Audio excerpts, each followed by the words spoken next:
मैंने बहुत मुश्किल से उन सबको समझाया कि फेंग यूयू मेरी चचेरी बहन है और अभी जियांग चैंग हाई स्कूल में 11वीं क्लास में पढ़ती है। ये सुनकर सब समझ गए। वो टेंस माहौल एकदम से नॉर्मल हो गया। बाई टियान और बाकियों ने चैन की सांस ली। शू जिंग जिंग ने भी ऑकवर्ड होकर अपने हाथ का हैंगर नीचे रख दिया। फेंग यूयू असल में मेरे दूसरे चाचा जियांग गाओशू की बेटी है। जियांग गाओशू का कोई बेटा नहीं है, बस फेंग यूयू ही उनकी इकलौती औलाद है, इसलिए वो उसे बहुत ज्यादा लाड प्यार करते हैं। लेकिन उसके अंदर भी जियांग गाओशू वाला शातिर दिमाग आ गया है। मुझे उन लड़कियों के सामने अपने और फेंग यूयू के रिश्ते को इतनी सफाई से एक्सप्लेन करते देख वो अंदर ही अंदर चिढ़ रही थी। मेरे सारे सीक्रेट्स तो तुमने खोल दिए मेरे लूजर भाई। तुमने अभी तक ये नहीं बताया कि तुम क्रॉस ड्रेसर क्यों बने घूम रहे हो। कौन कौन लड़की बन रहा है? मैं तो मजबूरी में ये सब कर रहा था। मैंने एक टिश्यू पेपर उठाया और अपने होठों से लिपस्टिक जोर जोर से पोंछने लगा। क्या बात कर रहे हो? हमने तो बस तुम्हें वेलकम पार्टी की ड्रेस ट्राई करने के लिए कहा था। ही लिंगलिंग ने एक हल्की सी स्माइल के साथ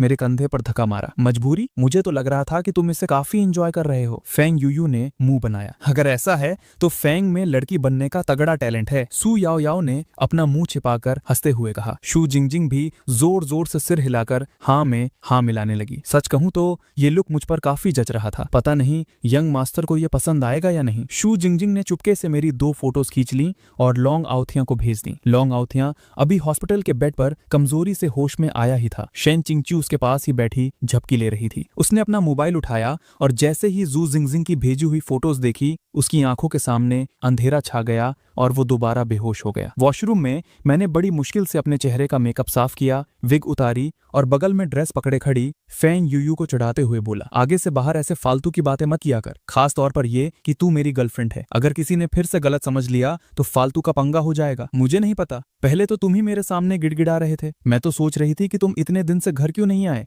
असल में तुम दूसरी लड़कियों के चक्कर में पड़ गए हो और उनके साथ रह रहे हो। क्या तुम्हारी ये बहन तुम्हारे लिए काफी नहीं रही? फेंग यूयू ने अपनी आंखों से नकली आंसू पोंछने का नाटक किया। ये क्या बकवास है? मैंने कहा ना हम बस साथ रहते हैं। मैंने ऑकवर्ड होकर अपना सिर खुजलाया। और क्या हमारी बात नहीं हुई थी कि हम उस टॉपिक पर दोबारा बात नहीं करेंगे? भाई तुम तो शर्मा गए, तुम्हारा कुछ नहीं हो सकता। इतने बड़े फिगर वाली लड़कियों के साथ रहकर अपनी इस गर्लफ्रेंड को भूल जाना नॉर्मल सी बात है। मैं तुम्हें माफ कर दूंगी। अपने सामने खड़ी इस ओवर एक्टिंग की दुकान अपनी बहन को देकर मुझे समझ नहीं आ रहा था कि क्या करूं। मैं इस लड़की पर गुस्सा कर ही नहीं सकता था जिसके साथ मैं बचपन से खेला कूदा हूं। फेंग यूयू भी जानती थी कि मैं बस बाहर से सख्त दिखने का नाटक करता हूं। मुझे कंट्रोल करना उसके बाएं हाथ का खेल था। भाई जब भी फेंग यूयू की ये मीठी मीठी आवाज आती है मुझे पता लग जाता है कि कुछ तो गड़बड़ है। पक्का इसके दिमाग में कोई नई खुराफात चल रही है। फेंग यूयू की आवाज में एक उम्मीद सी थी। अभी तुम लोग जिस वेलकम पार्टी की बात कर रहे थे, क्या मुझे भी वहां ले चलोगे? जियांग चैन यूनिवर्सिटी की इस वेलकम पार्टी के बारे में फेंग यूयू को सब पता था। ऐसे बड़े लोगों और वीआईपी से मिलने का चांस वो कैसे छोड़ सकती थी? और सबसे बड़ी बात, उसे तो बस मजे करने थे। बिल्कुल नहीं, मैंने बिना कुछ सोचे समझे उसे साफ मना कर दिया। क्या मजाक चल रहा है? तुझे ले जाऊं? कोई और होता तो मैं सोच भी लेता, पर यह डिमांड फेंग यूयू कर रही है। अभी अभी तो उसने मेरा जीना हराम कर दिया था। अगर मैं इसे पार्टी में ले गया तो वहां पक्का कोई बड़ा बवाल खड़ा कर देगी। प्लीज मुझे भी ले चलो ना भैया, प्यारे भैया, मेरे सबसे अच्छे भैया। मैं प्रॉमिस करती हूँ कि मैं एकदम शरीफ बनकर रहूंगी, तुम्हारी नाक बिल्कुल नहीं कटाऊंगी। फांग यूयू ने मेरी कमर पकड़ ली और एकदम मासूम सा चेहरा बनाकर ऊपर देखने लगी। नहीं, इस बारे में कोई बात नहीं होगी। फेंग यूयू को पहले से पता था कि मैं इतनी आसानी से नहीं मानूंगा। उसने तुरंत अपना पैंतरा बदल लिया। भाई क्या तुम उन दीदियों से डरते हो? मैं क्यों डरूंगा? मैंने कोई चोरी थोड़ी की है। मैंने खुद को नॉर्मल दिखाने की पूरी कोशिश की। मेरी ये हालत देखकर फांग यूयू चुपके से मुस्कुराई। वो अपने इस नल्ले भाई फेंग युआन की रग रग से वाकिफ थी। उसे लगभग सब समझ आ गया था। तो ठीक है, मैं दीदियों को बता दूंगी कि बचपन में तुमने मुझे कोने में फंसाकर मेरे कपड़े उतारकर मेरा बॉडी चेकअप करने की कोशिश की थी। ये क्या बकवास कर रही है? तुझे लगता है कोई इस बात पर यकीन करेगा? बाकी दुनिया यकीन करे या ना करे, दीदियों को यकीन होना चाहिए ना। और वैसे भी मेरे पास तुम्हारे इस क्रॉस ड्रेसिंग वाले लुक की फोटोज भी हैं। पता नहीं बड़े पापा इन्हें देखेंगे तो क्या सोचेंगे। सोचना भी मुश्किल है। फेंग यूयू ने एक कमीनी सी स्माइल दी और अपना मोबाइल हिलाते हुए दरवाजे की तरफ उछलते कूदते जाने लगी। अरे नहीं नहीं नहीं, मैंने झट से उसे पकड़ लिया। ठीक है बाबा, मैं तुझे ले चलूंगा। खुश? अगर मेरी वो लड़कियों वाली फोटोज लीक हो गईं तो मुझे ये दुनिया छोड़कर किसी और प्लेनेट पर शिफ्ट होना पड़ेगा। अब हुई ना बात? फेंग यूयू ने हंसते हुए फिर से मेरा हाथ पकड़ लिया। मैं भी तो तुम्हारे ही भले के लिए बोल रही थी भाई। सोचो, अगर वहां किसी लड़की ने तुम्हारे साथ डांस करने से मना कर दिया तो कितनी बेइज्जती होगी। अपनी इस बहन को साथ ले जाओगे तो तुम्हारे पास एक बैकअप ऑप्शन रहेगा। वैसे भी मुझे तो बस वहां का माहौल देखना है। मैं वहां जी बॉक्सियाओ के साथ रह लूंगी। भाई तुम में बिल्कुल भी एम्बिशन नहीं है क्या? मैंने कहा है ना कि जी बॉक्सियाओ भैया के साथ कम रहा करो। अगर ऐसे चलता रहा तो तुम भी उनकी तरह एक निकम्मे अमीर बाप की औलाद बन जाओगे, या फिर तुम ये क्रॉस ड्रेसिंग का नाटक जी बॉक्सियाओ भैया को दिखाने के लिए कर रहे हो। अरे ओ कुछ भी मत बोल, मेरे और जी बॉक्सियाओ के बीच में ऐसा कुछ नहीं है।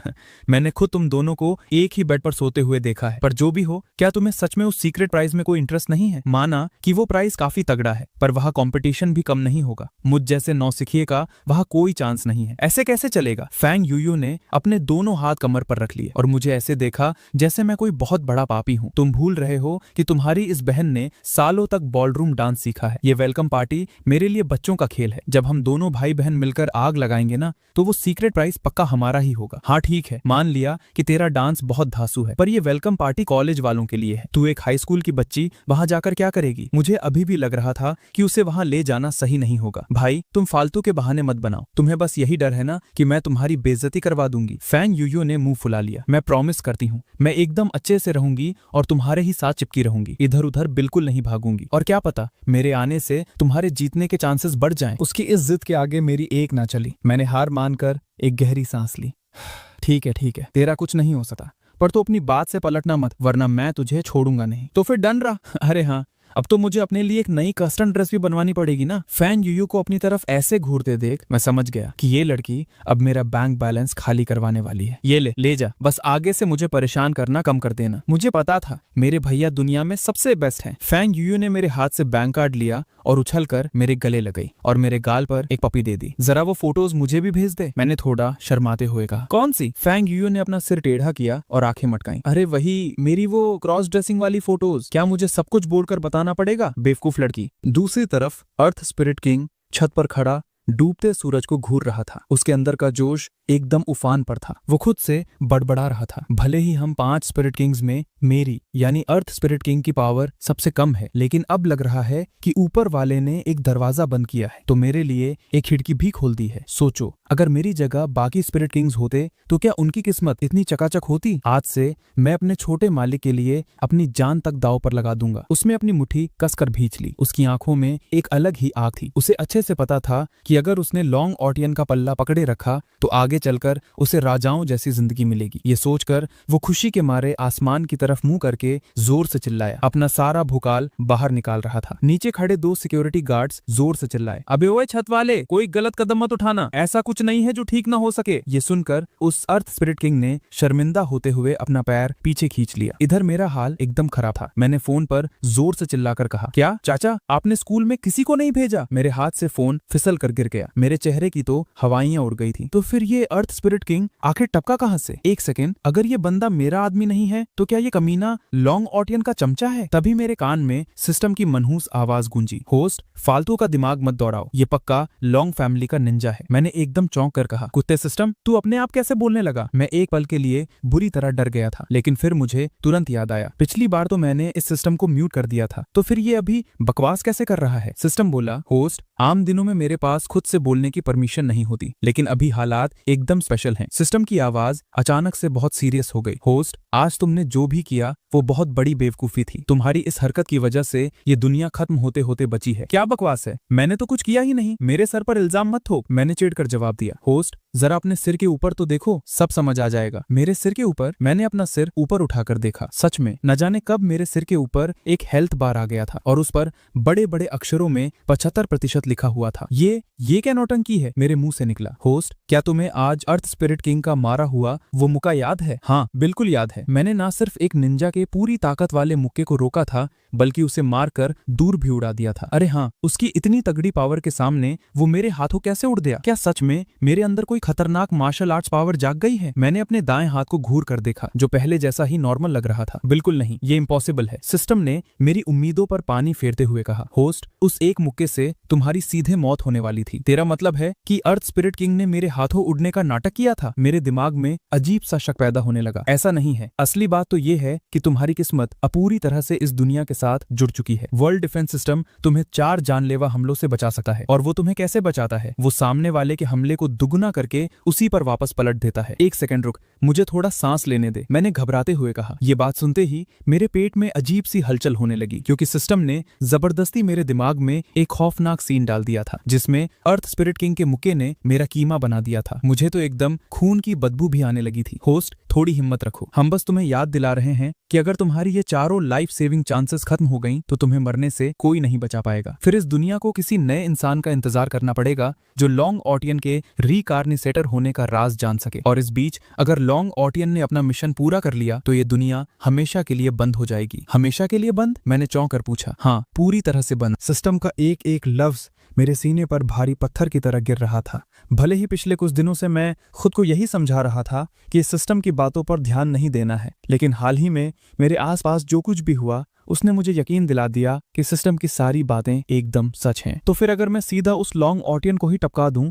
तो इस दुनिया का खतरा खत्म हो जाएगा ना? मैंने जुगाड़ लगाते हुए एक आइडिया दिया। भले ही तुम ऐसा कर सकते हो होस्ट, लेकिन इस दुनिया में जो घटनाएं हो चुकी हैं उन्हें पलटा नहीं जा सकता। कहने का मतलब ये है कि अगर तुमने लॉन्ग ऑटियन को मार भी दिया तो उसका खतरा तो टल जाएगा, लेकिन लॉन्ग फैमिली पागलों की तरह तुमसे बदला लेने पर उतर आएगी, क्योंकि उन्हें असली सच नहीं पता और वो तुम्हारे परिवार और तुम्हारे करीबियों की भी जान के दुश्मन बन जाएंगे, और हम ऐसा बिल्कुल नहीं चाहते। ये सुनकर मैं एकदम सन्न रह गया। मैं तो बस एक आम लड़का हूँ, अचानक से दुनिया बचाने का इतना बड़ा बोझ मेरे कंधों पर आ गिरेगा, ये पचाना बहुत मुश्किल था। मुझे उस दिन स्टोर रूम में छुपने का बहुत भयंकर पछतावा हो रहा था। मैं कोस रहा था खुद को कि मैंने उस लॉन्ग ऑटियन का वो राज क्यों सुन लिया। अगर मुझे ये सब पता ही ना होता तो जिस दिन ये दुनिया खत्म होती मैं कम से कम शांति से तो मरता। लेकिन होस्ट, अगर तुम सिस्टम के मिशंस को पूरा करते हो तो हम तुम्हें उस री इनकारनेटर से लड़ने के लिए कुछ स्पेशल आइटम कार्ड्स देंगे। अबे साले, तो पहले क्यों नहीं बताया? तभी मुझे याद आया कि मेरे पास अभी भी एक फ्लैश कार्ड और एक रासेगन एक्सपीरियंस कार्ड पड़ा हुआ है। मैंने खुशी के मारे जोर से ताली बजाई। भले ही मुझे नहीं पता था कि इनका क्या यूज है, लेकिन जवाबी हमला करने के लिए हाथ में कुछ हथियार होना हमेशा फायदे का सौदा होता है। लेकिन सिस्टम की अगली ही बात सुनकर मेरा मुंह फिर से उतर गया। चूंकि होस्ट, तुमने पहले हमारी मदद लेने से मना कर दिया था, इसलिए वो दोनों कार्ड्स अब हमेशा के लिए डिस्ट्रॉय हो चुके हैं, लेकिन हमने वो सेक्सी लॉन्जरी तुम्हारे लिए बचा कर रखी है। क्या होस्ट अभी उसे यूज करना चाहते हैं? तुम्हें बस अपने दिमाग में सोचना है और वो हाजिर हो जाएगी। बाहर में जाए तेरी लॉन्जरी। मैं बुरी तरह भड़क गया। मैं मानता हूँ कि मैंने पहले थोड़ी ज्यादा चौड़ दिखा दी थी। क्या तू मुझे वो कार्ड्स वापस नहीं दे सकता? सिस्टम बिजी है, कृपया बाद में ट्राई करें। खैर, अभी सिर्फ एक ही अच्छी बात थी कि उस लॉन्ग ऑटियन को अभी तक ये नहीं पता है कि मेरे पास वर्ल्ड डिफेंस सिस्टम है। मैं इस राज का फायदा उठाकर कुछ वक्त तक छुपकर अपनी पावर बढ़ा सकता था। एक बार मेरे पास खूब सारे कार्ड्स जमा हो जाएं, फिर उस लॉन्ग ऑटियन की औकात उसे सामने से दिखाऊंगा। कमीने लॉन्ग ऑटियन, वक्त सबका बदलता है, आज तेरा है कल मेरा होगा। मेरी ही दुनिया में आकर मुझे आंखें दिखा रहा है। एक बार मेरी पावर बढ़ने दे, फिर देख तेरा क्या हाल करता हूँ। तभी बाहर से आवाज आई, फांग युआन, तुम अंदर अकेले अकेले क्या बड़बड़ा रहे हो? थोड़ा जल्दी नहाकर बाहर आओ यार, हमें भी बाथरूम यूज करना है। ही लिंगलिंग ने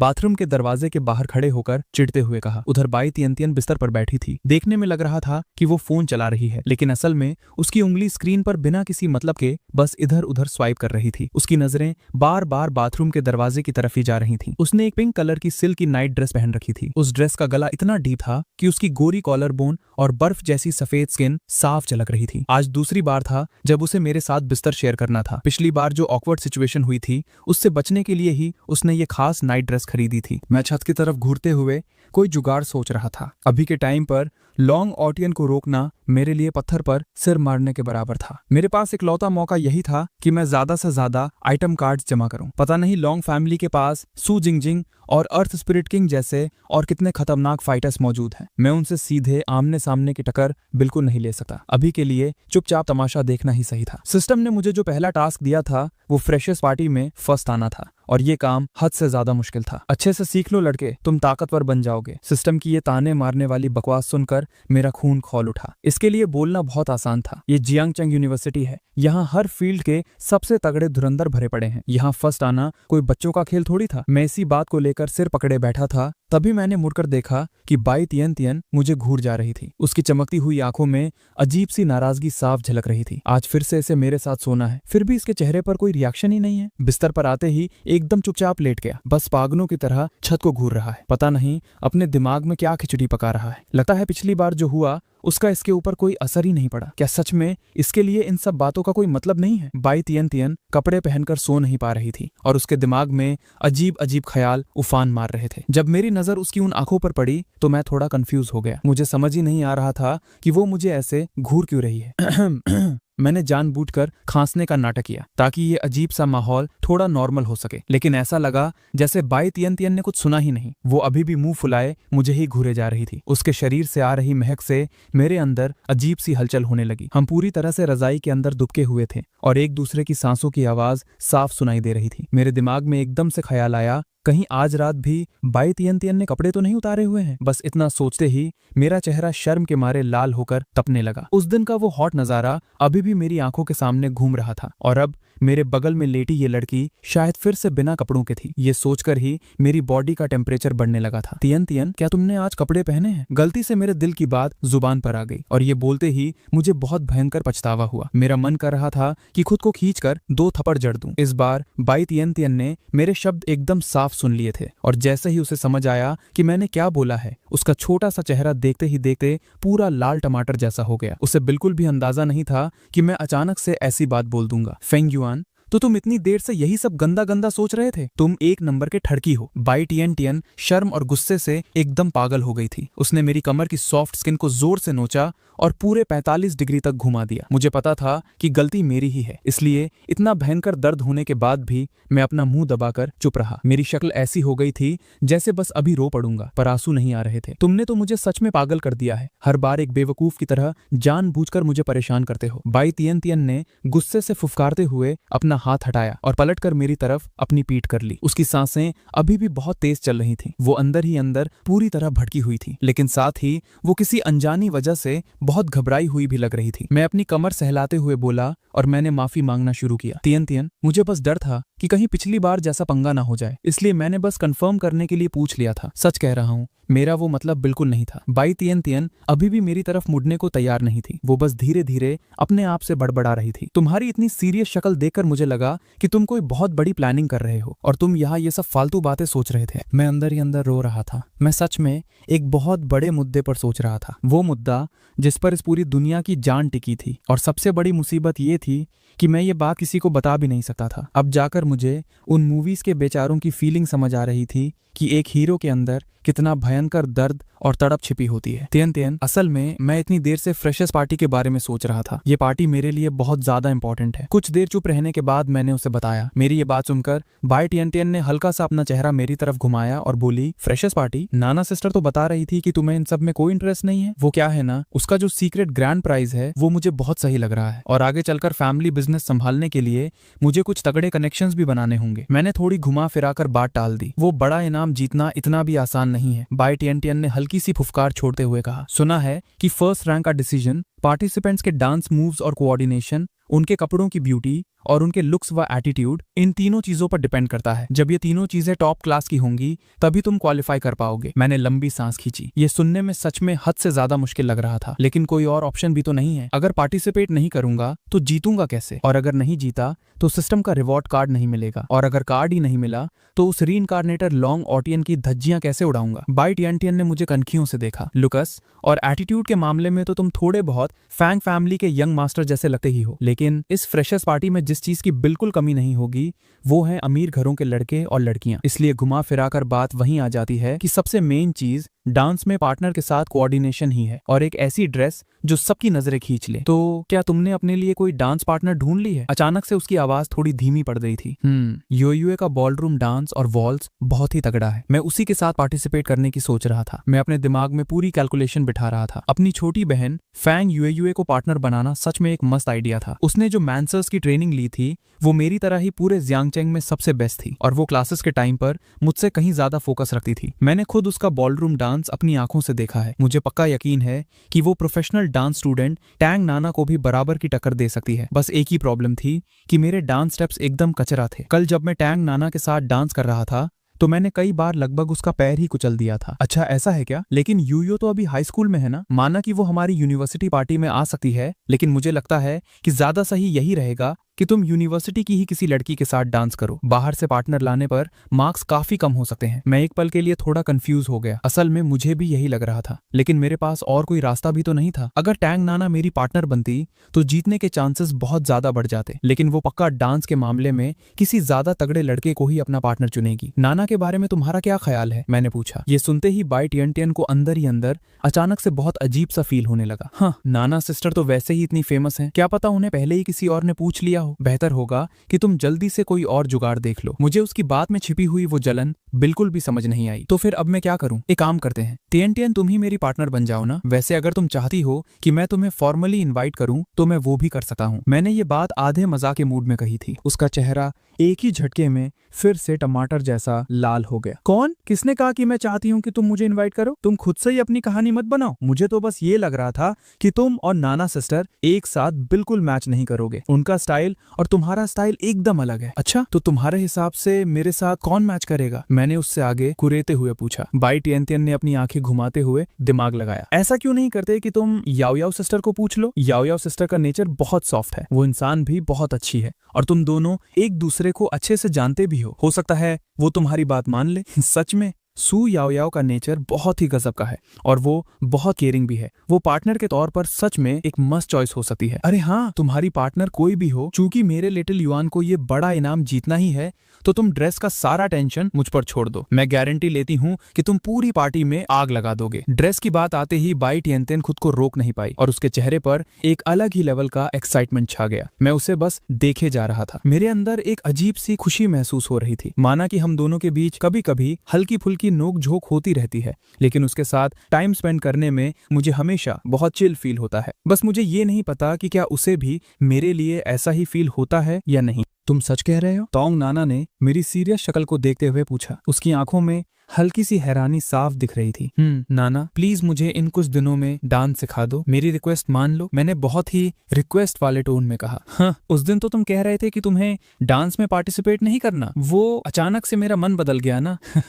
मैं तुम्हारी मदद क्यों करूं? फोंग युआ, मैं तुम्हें साफ बता रही हूँ, मैं कोई ऐसी वैसी नहीं हूँ कि जब तुम्हारा मन किया तो मेरे साथ डांस कर लिया और जब मन नहीं किया तो मुझे साइड में फेंक दिया। तोंग नाना ने अपने हाथ सीने पर बांध लिए, अपना सिर हल्का सा ऊपर उठाया और मुझे घूरते हुए चेक करने लगी। मैंने ऐसा तो कभी सोचा ही नहीं। नाना, तुम सच में एक बहुत अच्छी टीचर हो। पिछली बार तुम्हारे साथ डांस करके मुझे बहुत स्पेशल फील हुआ था। अगर तुम चाहो तो मैं तुमसे और सीखना चाहता हूँ। मैंने बिना डरे सीधा उसकी खूबसूरत आंखों में देखा। मेरी आंखों में एक अलग ही कॉन्फिडेंस था। ठीक है, मैं समझ गई, तुम्हें इतने करीब आने की कोई जरूरत नहीं है। मेरा चेहरा उसके चेहरे के एकदम पास था। तोंग नाना की सांसें अचानक से अटक गईं और उसका दिल जोर जोर से धड़कने लगा। मैं तुम्हारी बात मान रही हूँ, अब मुझे छोड़ो। तब जाकर मुझे फील हुआ कि एक्साइटमेंट के चक्कर में मैंने ना जाने कब तोंग नाना की कलाई पकड़ ली थी। मैंने तुरंत अपना हाथ हटा लिया। नाना, तुम मेरी मदद करने को तैयार हो गई। मैं सच में बहुत खुश हूँ। जब मैंने हाँ बोल दिया है तो मैं तुम्हें अच्छे से सिखाऊंगी, लेकिन अभी से इतना खुश मत हो। पार्टी में अब 1 हफ्ते से भी कम का टाइम बचा है, इसलिए हमारे पास टाइम बिल्कुल नहीं है। तुम्हें हर बार पूरे फोकस के साथ सीखना होगा। तोंग नाना ने अपनी कलाई सहलाई जो मेरे पकड़ने से लाल हो गई थी। और हाँ, मुझे बीच में काम छोड़ने वाले लड़के बिल्कुल पसंद नहीं है। तुम समझ रहे हो ना मैं क्या कह रही हूँ? बिल्कुल, मैं अपनी नाना टीचर को बिल्कुल निराश नहीं करूंगा। मैंने पूरे जोश के साथ जवाब दिया। अरे, मुझे नाना टीचर मत बुलाओ, ये सुनने में बहुत अजीब लगता है। तोंग नाना का खूबसूरत चेहरा हल्का लाल हो गया और उसने मुझे हल्के से घूरा। ठीक है नाना टीचर, आज शाम 6 बजे हमारे आर्ट्स कॉलेज के डांस रूम में आ जाना। तोंग नाना बस इतना बोलकर तेजी से बालकनी से बाहर निकल गई। मैं वापस अपने कमरे में आ गया। चलो, अब उस अर्थ स्पिरिट किंग का मैटर सॉल्व करने का टाइम आ गया है। अभी उसे लग रहा है कि मैं ही लॉन्गॉटियन हूँ, तो मुझे इस बात का पूरा फायदा उठाना होगा। मैंने अपना फोन निकाला और अर्थ स्पिरिट किंग को एक मैसेज किया, काम पर लग जा। आधे घंटे बाद मैं और अर्थ स्पिरिट किंग स्कूल के बाहर एक हाई क्लास रेस्टोरेंट के प्राइवेट रूम में मिले। अर्थ स्पिरिट किंग पहले से ही वहां मेरा वेट कर रहा था। मुझे देखते ही वो तुरंत पूरे रिस्पेक्ट के साथ मेरे पास आया। छोटे मालिक, आप आ गए। मैं अर्थ स्पिरिट किंग को देख रहा था और अंदर ही अंदर उसे हैंडल करने का प्लान सोच रहा था, लेकिन मेरे चेहरे पर कोई एक्सप्रेशन नहीं था। मैंने शांत आवाज में कहा, तुमने चेन लिलोंग और बाकियों को मेडिकल रूम पहुंचा दिया था, अब उनकी हालत कैसी है? छोटे मालिक, अब वो सब खतरे से बाहर हैं, बस थोड़ी बहुत बाहरी चोटें आई हैं और जैसा आपने ऑर्डर दिया था मैंने उन सबसे माफी भी मांग ली है। अर्थ स्पिरिट स्पिरिट किंग अपना सिर झुकाए हुए था। उसकी आवाज में मेरे लिए पूरा डर और रिस्पेक्ट था। ठीक है, याद रखना, अब से स्कूल के अंदर बिना वजह किसी पर हाथ नहीं उठाना है। मैंने सिर हिलाते हुए अपनी आवाज भारी करके कहा। जी छोटे मालिक, मैं इस बात को याद रखूंगा। अर्थ स्पिरिट किंग ने तुरंत हाँ में सिर हिलाया। उसके दिल में मेरे लिए रिस्पेक्ट और भी ज्यादा बढ़ गई थी, क्योंकि उसकी नजरों में उसके सामने खड़ा ये मालिक ना सिर्फ भयंकर पावरफुल था, बल्कि दिल का भी बहुत अच्छा था, जो कुछ आम स्टूडेंट्स की भी इतनी परवाह करता है। और हाँ, तुम अचानक से इस स्कूल में स्विमिंग कोच बनकर क्यों आ गए? मैंने सोचा कि थोड़ा अर्थ स्पिरिट किंग को टेस्ट किया जाए कि आखिर इसके दिमाग में चल क्या रहा है। अर्थ स्पिरिट किंग एक पल के लिए सुन्न पड़ गया। उसने थोड़ा हेजिटेट किया, लेकिन फिर सच सच बोल दिया। छोटे मालिक, मैं आपसे कुछ नहीं छुपाऊंगा। मुझे ऑर्गेनाइजेशन की ब्रांच में पता चला था कि आप यहाँ हैं। मैं दिल से सिर्फ आपके पीछे चलना चाहता था और आपके लिए काम करना चाहता था। इसीलिए मैंने किसी भी तरह स्कूल में घुसने का जुगाड़ लगाया ताकि मुझे आपके करीब आने का मौका मिल सके। गए काम से मेरा दिल धक से रह गया।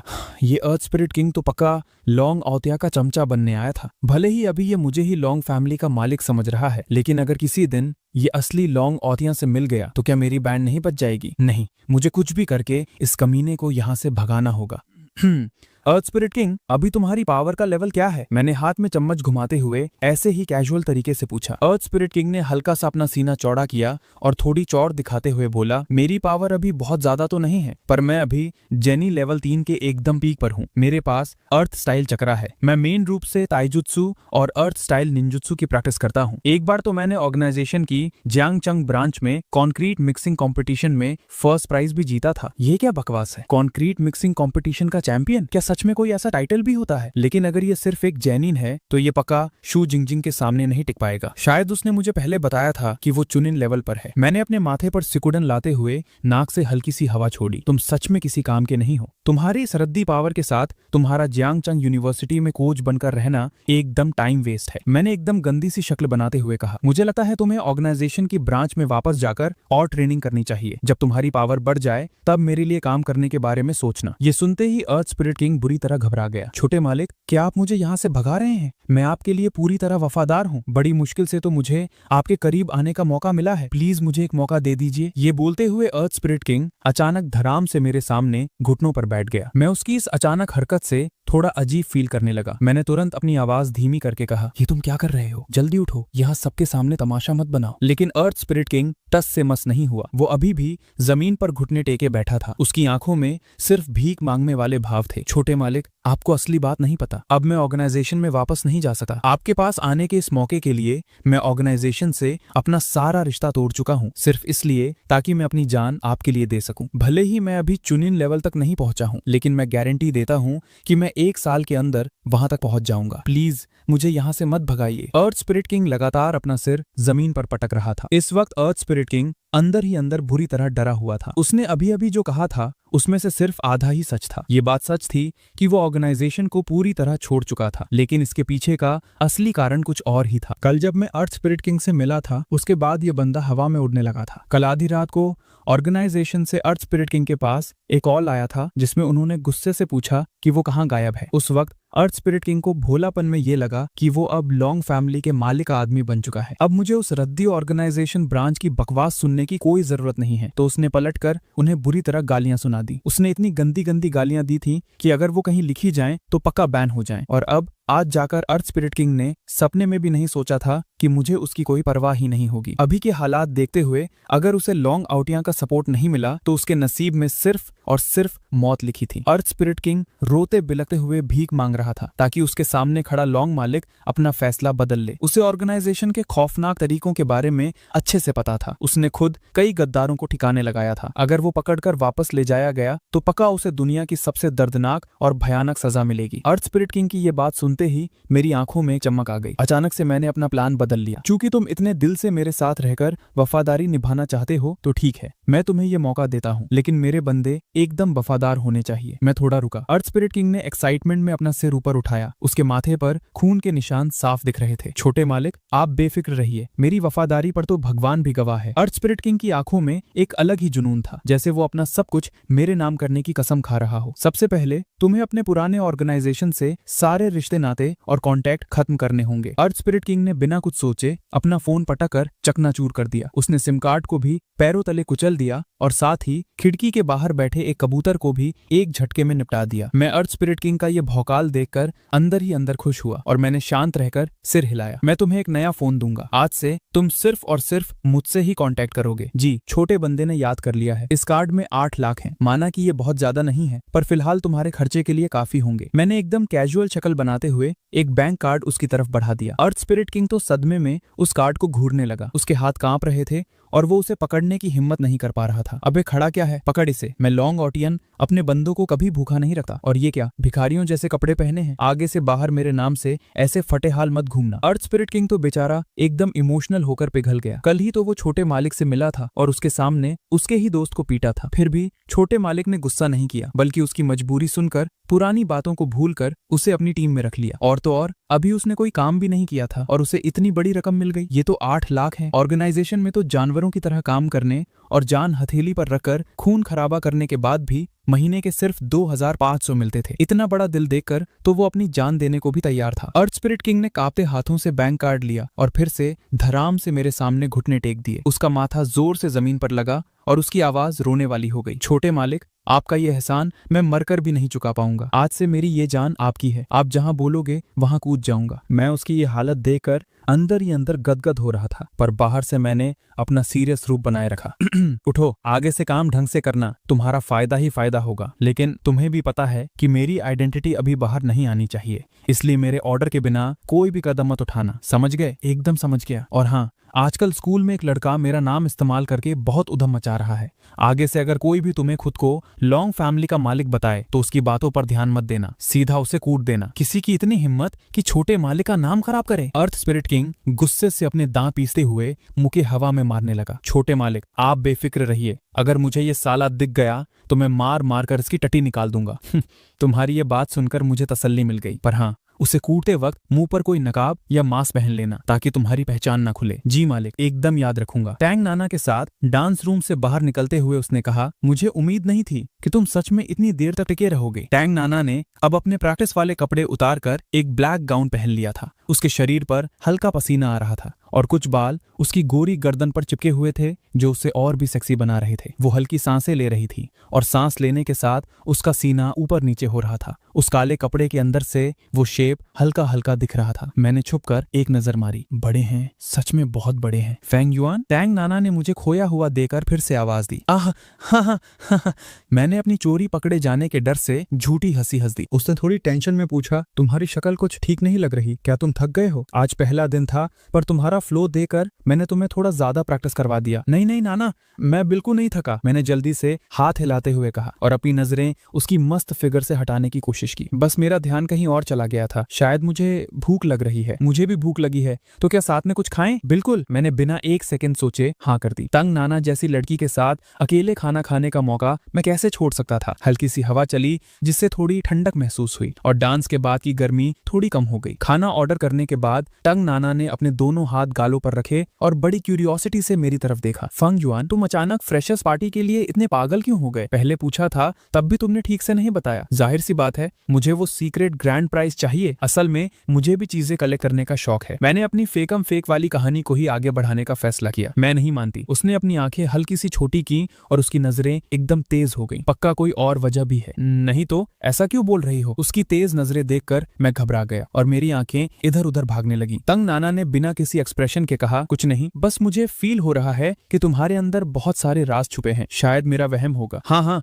पक्का तुम्हारा वहम ही होगा। मेरे पास कौन से राज होंगे? मैंने जल्दी से टॉपिक बदलने की कोशिश की। अच्छा नाना, तुमने सोचा है कि तुम पार्टी के अगले राउंड में किसके साथ डांस करोगी? तंग नाना ने अपना सिर टेढ़ा करके मेरी तरफ देखा। उसकी आंखों में हल्की सी चालाकी थी। क्या बात है, तुम्हें इस बात की बड़ी टेंशन है? क्या तुमने यूयू के साथ जाने का प्लान नहीं बना लिया था? मेरा दिल जोर से धड़कने लगा। नाना, तुम्हें कैसे पता चला? गए काम से ऐसा क्यों लग रहा है कि तंग नाना को सब कुछ पता है। उसने अपना फोन हिलाकर दिखाया। तियन तियन ने मुझे सब बता दिया है। मैंने अजीब सी हंसी हंसते हुए कहा, यूयू वाला प्लान अभी फाइनल नहीं है। वो स्कूल के बाहर से है ना, तो मुझे डर है कि कहीं नंबर ना कट जाएं। इसलिए मैंने लंबी सांस खींची और हिम्मत करके पूछा, तो नाना, क्या तुम मेरी डांस पार्टनर बनोगी? मुझे हर हाल में चैंपियन बनना था और तंग नाना के साथ टीम बनाना सबसे सेफ ऑप्शन था। अगर वो मान जाती तो मेरे आइटम कार्ड्स जीतने के चांसेस बहुत ज्यादा बढ़ जाते। तंग नाना एक पल के लिए सुन पड़ गई। उसने अपनी आंखें नीचे की और उंगलियों से मेज पर हल्के हल्के टैप करने लगी, जैसे कुछ सोच रही हो। सॉरी फेंग युआन, मैं तुम्हारी बात नहीं मान सकती। वो धीरे से अपनी कुर्सी से उठी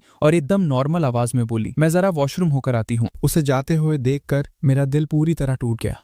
मैंने सपने में भी नहीं सोचा था कि वो मुझे इतनी बेदर्दी से रिजेक्ट कर देगी। रेस्टोरेंट का वो मीठा म्यूजिक अब मेरे कानों में चुभ रहा था। मैं कुर्सी के पीछे सिर टिकाकर छत को घूरने लगा। मेरी शक्ल ऐसी हो गई थी जैसे मेरी दुनिया ही उजड़ गई हो। टैंग नाना के बिना अब फर्स्ट आना और भी ज्यादा मुश्किल हो गया था। उधर वो वॉशरूम में गई और शीशे में खुद को देखकर उसकी खुशी रोके नहीं रुक रही थी। उसके चेहरे पर एक बड़ी सी स्माइल थी। फेंग युआन, पहले तुमने मेरे बॉयफ्रेंड बनने से मना किया था ना, अब तुम भी मजे लो। रिजेक्ट होने का स्वाद कैसा होता है अब तुम्हें पता चलेगा। टैंग नाना ने अपने माथे के बाल ठीक किए, एक लंबी सांस ली और अपने होठ चबाते हुए खुद को नॉर्मल दिखाने की कोशिश की। उसे पता था कि अभी अभी उसने मुझे रिजेक्ट किया है और अंदर ही अंदर उसे थोड़ा बुरा भी लग रहा था। लेकिन जैसे ही उसे याद आया कि कैसे मैंने पहले उसे रिजेक्ट किया था तो उससे रहा नहीं गया और उसने अपना छोटा सा बदला ले लिया। अभी मेरा एटीट्यूड भी काफी सच्चा लग रहा था। अगर उसे सच में वो बड़ा इनाम चाहिए तो मेरी डांस पार्टनर बनने में कोई बुराई नहीं है। अरे नहीं, मैं अचानक से उसकी बात मानने के बारे में क्यों सोचने लगी। टैंग नाना ने अपने दोनों गालों पर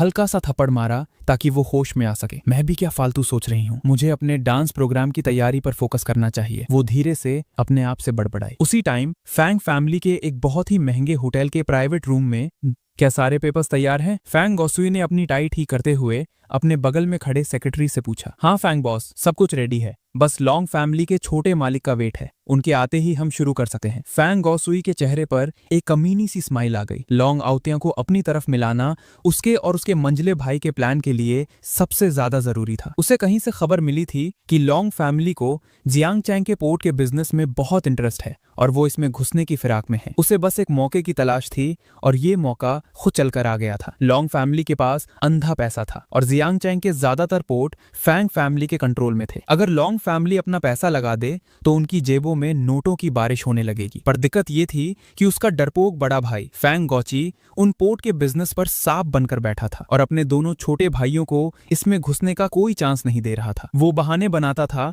कि लॉन्ग फैमिली को सिर्फ पोर्ट नहीं चाहिए, बल्कि असल में उसे डर था कि लॉन्ग फैमिली के आते ही उसकी खुद की पावर कम हो जाएगी। ये सब सोचकर फैंग गोसुई का खून खौलने लगा और उसने गुस्से से अपनी मुट्ठी भींच ली। शुक्र है कि मेरे और मंजले भाई के पास अभी भी पोर्ट की 2 जमीनें हैं। इस बार चाहे जो हो जाए मुझे लॉन्ग आउतिया के साथ डील फाइनल करनी ही है और अपने बड़े भाई की इस दादागिरी को तोड़ना है। तभी रूम के दरवाजे पर किसी ने हल्के से नॉक किया। फैंग गोसुई ने तुरंत अपने चेहरे के एक्सप्रेशन चेंज किए और सीधा होकर बैठ गया। सेक्रेटरी ने जाकर दरवाजा खोला। वेटर के साथ लॉन्ग आउतिया अंदर आया। उसका चेहरा थोड़ा उतरा हुआ था और वो लंगड़ा कर चल रहा था। शू जिंगजिंग और शैन चिंगचू ने उसे पकड़कर रूम के अंदर लाया। अरे लॉन्ग छोटे मालिक, आपके यहाँ आने से तो हमारा कमरा चमक उठा, फैंग गोसुई ने एकदम मक्खन लगाते हुए कहा और आगे बढ़कर खुद लॉन्ग आउतिया के लिए कुर्सी पीछे खींची। तभी उसकी नजर लॉन्ग आउतिया के पिछवाड़े पर बंधी पट्टियों पर पड़ी। ये देखते ही फैंग गोसुई के चेहरे के भाव एकदम बदल गए। मैंने तो पहले ही सुना था कि लॉन्ग फैमिली के इस छोटे मालिक को अजीब अजीब शौक हैं। आज देख भी लिया तो बाहर जो ये चोट लगने का नाटक कर रहा है वो असल में सिर्फ एक बहाना है। असल में ये रात के मजे लेने का नतीजा है। मानना पड़ेगा लॉन्ग छोटे मालिक को, ऐसे मजे लेना किसी आम इंसान के बस की बात नहीं है। इधर लॉन्ग आउतिया की तो पहले ही पिछवाड़े में भयंकर दर्द हो रहा था। ऊपर से फैंग गोसुई को अपने पिछवाड़े को ऐसे घूरते देख उसका दिमाग खराब हो गया। क्या घूर रहा है बे बुड्ढे? लॉन्ग आउतिया ने अपना दर्द कंट्रोल करते हुए फैंग गोसुई को ऐसी गंदी नजर से देखा जैसे उसे कच्चा चबा जाएगा। फैंग गोसुई समझ गया कि माहौल गर्म हो रहा है।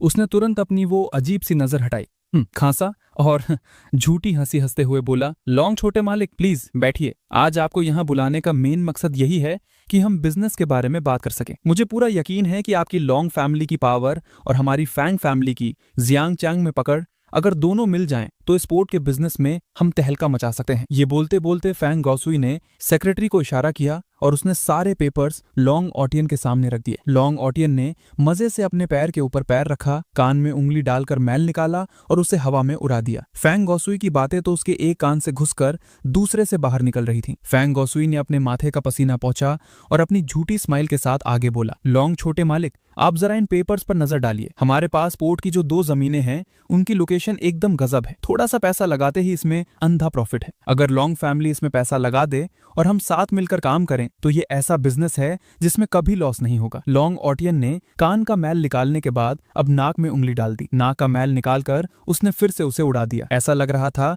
जैसे उसने फैंग गौसुई की एक भी बात नहीं सुनी। ये सब देखकर फैंग गौसुई अंदर ही अंदर पागल हो रहा था। हरामखोर कहीं का, इसके अंदर तो बिल्कुल भी तमीज नहीं है। उसका मन कर रहा था कि वो नाक का मैल वापस उसके मुंह में ठूस दे, लेकिन फिर भी वो अपने चेहरे पर एक बड़ी सी स्माइल चिपकाए खड़ा रहा। आखिर लॉन्ग ऑटियन के पीछे पूरी लॉन्ग फैमिली की पावर थी और अपने बड़े भाई को गिराने के लिए उसे इसकी सबसे ज्यादा जरूरत थी। इसलिए उसे किसी भी तरह अपने गुस्से को कंट्रोल करना ही था। शेन चिंगचू साइड में खड़ी होकर लॉन्ग ऑटियन की ये सारी गंदी हरकतें देख रही थी और अंदर ही अंदर बहुत परेशान थी। लॉन्ग यून ग्रुप इस डील को लेकर बहुत सीरियस था। उसे और शू जिंगजिंग को जियांग चैंग खास तौर पर इसलिए भेजा गया था ताकि वो लॉन्ग ऑटियन की सिक्योरिटी कर सकें और इस डील को फाइनल करवाएं। लेकिन लॉन्ग फैमिली की गार्ड होने के नाते वो सिर्फ चुपचाप खड़ी होकर तमाशा देख सकती थी। उम्मीद है कि छोटे मालिक ये सब किसी प्लान के तहत कर रहे होंगे, उसने मन ही मन सोचा। वहीं सू जिंगजिंग एकदम अलर्ट थी और अपनी तेज नजरों से रूम के चप्पे चप्पे पर नजर रखे हुए थी। लॉन्ग छोटे मालिक, तो फिर इस डील के बारे में आपका क्या ख्याल है? फैंग गौसुई ने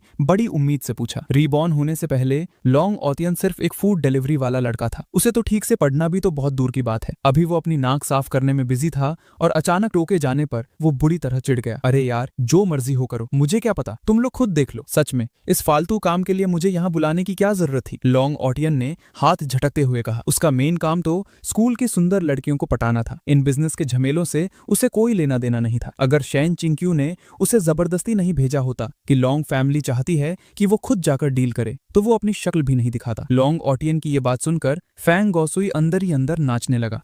मतलब बात बन गई। उसने तुरंत मौका देखते हुए कहा, छोटे मालिक, जब आपको हम पर इतना भरोसा है तो क्यों ना हम अभी ये कॉन्ट्रैक्ट बना लें? आपका क्या कहना है? उसने सेक्रेटरी को आंख मारी और सेक्रेटरी तुरंत समझ गया और पॉइंट्स नोट करने लगा। लॉन्ग ऑटियन का दिमाग अब पूरी तरह पक चुका था। वो बस चाहता था कि ये सब जल्दी खत्म हो। उसने गुस्से में कुर्सी पर अपनी पोजीशन चेंज की, जिससे उसके पिछवाड़े की चोट पर जोर पड़ा और वो दर्द से तड़प उठा। लेकिन उसने अपनी शक्ल पर कुछ नहीं आने दिया और चिढ़ते हुए बोला, हाँ हाँ, जो करना है जल्दी करो, मेरे पास फालतू टाइम नहीं है। फंग गौसुई तो खुशी के मारे फूला नहीं समा रहा था। उसने तुरंत कॉन्ट्रैक्ट आगे बढ़ा दिया। छोटे मालिक सच में बहुत सीधा काम करते हैं। अगर आपको कोई प्रॉब्लम नहीं है तो बस यहाँ साइन कर दीजिए और हमारी ये डील पक्की हो जाएगी। लॉन्ग ऑटियन ने मुंह बनाते हुए कॉन्ट्रैक्ट पकड़ा और पन्ने पलटने लगा। वो सारी शर्तें और रूल्स उसे किसी एलियन भाषा की तरह लग रहे थे। कुछ समझ नहीं आ रहा था। छोटे मालिक, एक बार ठीक से पढ़ लीजिए, इतनी जल्दीबाजी में साइन मत कीजिए, क्या पता कॉन्ट्रैक्ट में कोई गड़बड़ हो। शेन चिंगचू ने जल्दी से आगे आकर लॉन्ग ऑटियन के कान में फुसफुसाते हुए कहा,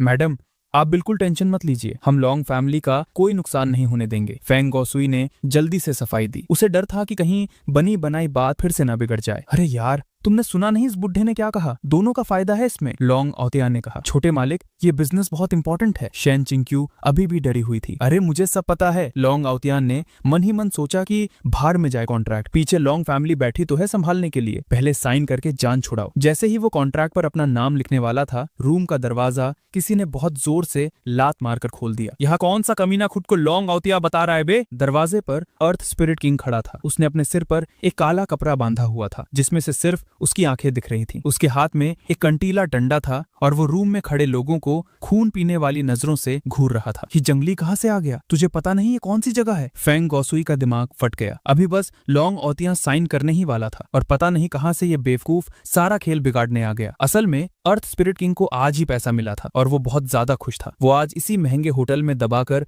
खाने पीने का प्लान बनाकर आया था। तभी उसने होटल के बाहर एक बड़ा सा बोर्ड देखा जिस पर लिखा था, लॉन्ग फैमिली के छोटे मालिक लॉन्ग ऑटियन का बिजनेस डील के लिए होटल में स्वागत है। लॉन्ग ऑटियन नाम पढ़ते ही अर्थ स्पिरिट किंग को तुरंत मेरा ऑर्डर याद आ गया। आजकल स्कूल में एक लड़का मेरा नाम इस्तेमाल करके बहुत उधम मचा रहा है। आगे से अगर कोई भी तुम्हें खुद को लॉन्ग फैमिली का मालिक बताए तो उसकी बातों पर ध्यान मत देना, सीधा उसे कूट देना। अर्थ स्पिरिट किंग तो पहले ही मौका ढूंढ रहा था कि कैसे वो छोटे मालिक का एहसान चुकाए, और यहाँ तो काम खुद चलकर उसके सामने आ गया था। अच्छा, तो तू है वो जो मेरे मालिक का नाम लेकर लोगों को बेवकूफ बना रहा है? आज तो मैं तुझे इतना कूटूंगा कि तू अपनी टट्टी खुद साफ नहीं कर पाएगा।